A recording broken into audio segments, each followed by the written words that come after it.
But it does feel like what I'm supposed to be doing, and I do feel really comfortable here. It's great. I mean, it does feel like work sometimes because we're all at the end of the season a little tired at this point, but it's good. It's all really good. Obviously, your mom realized that you had a talent. Other people realized that you had a lot of talent. And they made the decision to come here because this is where you were going to be able to hone that talent.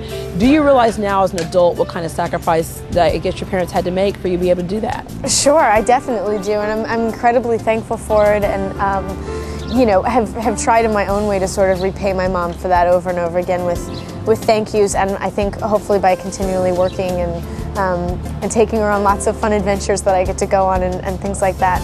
But I do know what a huge sacrifice that was, and there are lots of kids out there who have exactly the same dreams that I did that don't get to do that.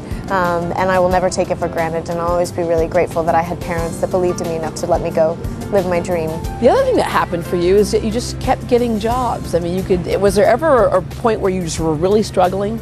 Oh, sure. I mean, I think struggling is different for everybody, and it's what you consider, you know, to be a struggle. But I think definitely, you know, being in my early 20s as a female in the entertainment industry is a really weird spot because I had acted and done a lot as a kid. And say, I want to be like you, or I want to be in this business. What advice do you have for them? Wow. First of all, go for it.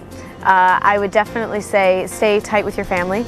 I think part of the reason I've had such a different journey here than most, you know, young people who started out really early is because I've stayed really close with my family. I didn't move out here on my own.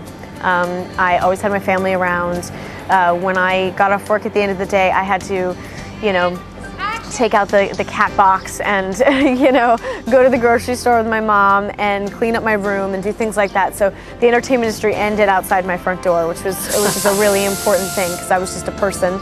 And then I would say do it no matter what anybody else tells you. I mean, I think the most traumatic thing for a young person starting out in this business is everybody telling you that you'll never make it, and you having to get up every single morning and go, I'm going to do it anyway, and just doing it. And so I would just say stick with it and not listen to anybody else. It's your path and make it what you want.